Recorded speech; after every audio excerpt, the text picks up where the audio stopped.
सुने थे, बारिश दो लोगों की फरियाद सुनता था, एक किसानों की, दूसरा आशिकों की।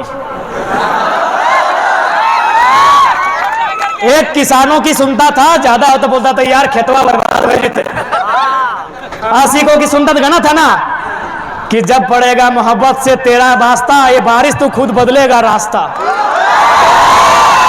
आज हमारी सुनी है, आज ये तीसरा यानी हम नौजवानों की जो आंदोलन कर रहे हैं, इसकी बात भी बारिश ने, नियति ने, प्रकृति ने सुना है।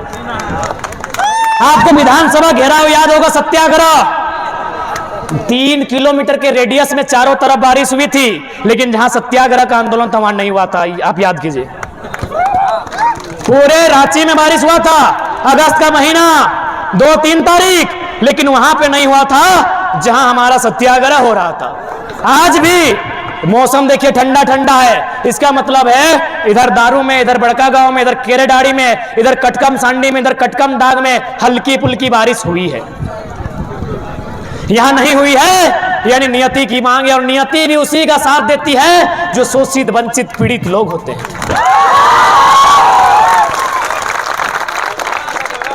इसलिए ये 24 की लड़ाई एक निर्णायक, एक ऐसी जंग होगी जिसमें हमारे पास मयान नहीं है, वह सिर्फ खुली तलवारें होंगी।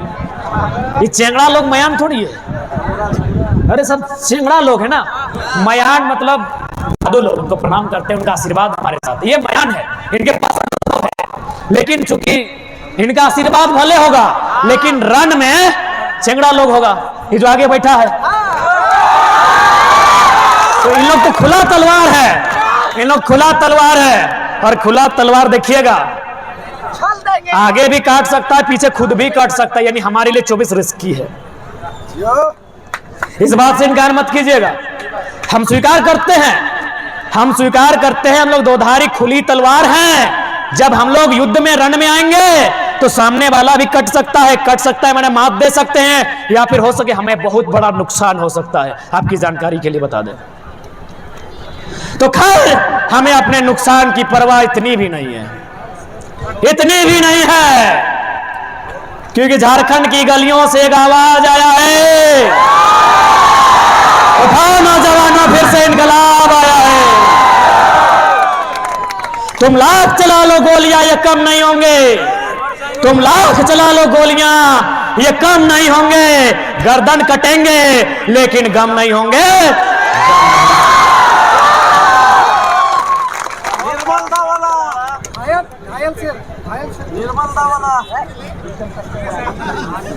कि सवाल बनकर फिर उठूंगा, जो बन पड़े सो जवाब रखना, मेरा खून बेकार ना जाए, मेरे खून का हिसाब रखना, मेरे खून का हिसाब रखना। लेकिन इतना मानिए, चमत्कार जैसा अगर कुछ होता विशेष, तो माननीय योगीनाथ राजनीति में कदम नहीं रखते। मेरे साथियों, इस बात को कान खोलकर याद रखिएगा, क्योंकि भारत एक लोकतांत्रिक देश है। यहां अगर कुछ भी उद्धार होगा, नियम से होगा, कानून से होगा, विज्ञान के चमत्कार से होगा, आसमानी चमत्कार से कुछ नहीं होगा मेरे साथियों। इसलिए हमें पॉलिटिक्स के लिए सोचना होगा, क्योंकि हम पॉलिटिक्स नहीं सोचते हैं। इसीलिए तो जयंत सिन्हा बोलता है, बप्पो बोल लो, हमो बनो, बेटो बन दो। क्या गलत सोचता है, क्या गलत सोचता है? माननीय जयंत सिन्हा यदि सोच रहे हैं कि अपने बाद अपना बेटवा को सांसद बनाएंगे, तो कोनो गलत ना सोचो हो, ए मर्दे, वो कुछ गलत ना सोचो हो, क्या कि झारखंड के आदमी विधायक संसद बने सोचबे नहीं करो। अब 2-4 गो लड़का अले हो, बोलो अखनी चेहरा चमको हो, अरे तोर बीच के लगो, एखनी के परदेशियन के एमपी स्वीकार कर ले, लेकिन झारखंड के आदमी अले तोहनियों विरोध करे लगे हैं। हमनी के आदमी की सोच लो, न सांझे एक पौवा मिल जेते, हलवा मिल जेते, बस इतने तो दुनिया है।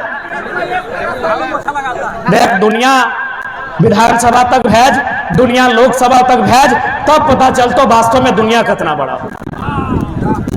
और आज जो लोग बाहरी भीतरी की बात करते हैं, अरे गनीमत है ये झारखंड है। आज तक बताइए हमने कितने कलेक्टर को, कितने सुप्रिंटेंडेंट को, कितने मजिस्ट्रेट को यह कहा है कि आपका राज्य नहीं है, आप हमारी भाषा संस्कृति को नहीं जानते हैं, आप वापस चले जाइए। क्या हमने किसी को कहा है? नहीं कहा है। महाराष्ट्र में एक मामूली ऑटो ड्राइवर आंख में आंख डाल के एसपी को बोला था, do you know Marathi? If you don't know get lost. एक मामूली टेम्पो ड्राइवर महाराष्ट्र में सुपरिंटेंडेंट ऑफ पुलिस, जिला के पुलिस के मालिक एसपी से आंख मिला के कहता है कि यदि आप मराठी जानते हैं तो ठीक है, नहीं तो यहां क्या कर रहे हैं, घर निकलिए। ये झारखंड है, ये झारखंड है। इसीलिए तो पूजा सिंघल 25 करोड़, छवि रंजन, वीरेंद्र राम, अभी बहुत सारा लिस्ट बाकी है, अभी बहुत सारा लिस्ट बाकी है मेरे साथियों। ये झारखंड है जो आप यहां अरबों का घोटाला करते हैं, फिर भी लोग चुपचाप आपको सह लेते हैं। गनीमत है ये महाराष्ट्र नहीं, नहीं तो ये छवि रंजन की छवि खराब कर देते अब तक लोग। आज झारखंड के सबसे प्राचीन जिला से सेना ठोक के बोल रहे हैं कि जिस दिन झारखंड के लोगों का कैरेक्टर मराठी और तमिलनाडु के तर्ज पर होगा ना, अच्छे अच्छे डीसी छवि रंजन की छवि खराब कर देंगे। ये तो डरे सहमे लोग कि थोड़ा डरने लगे हैं, ये डर जाते हैं। एक मामूली थाना प्रभारी को देख के पसीना आ जाता है।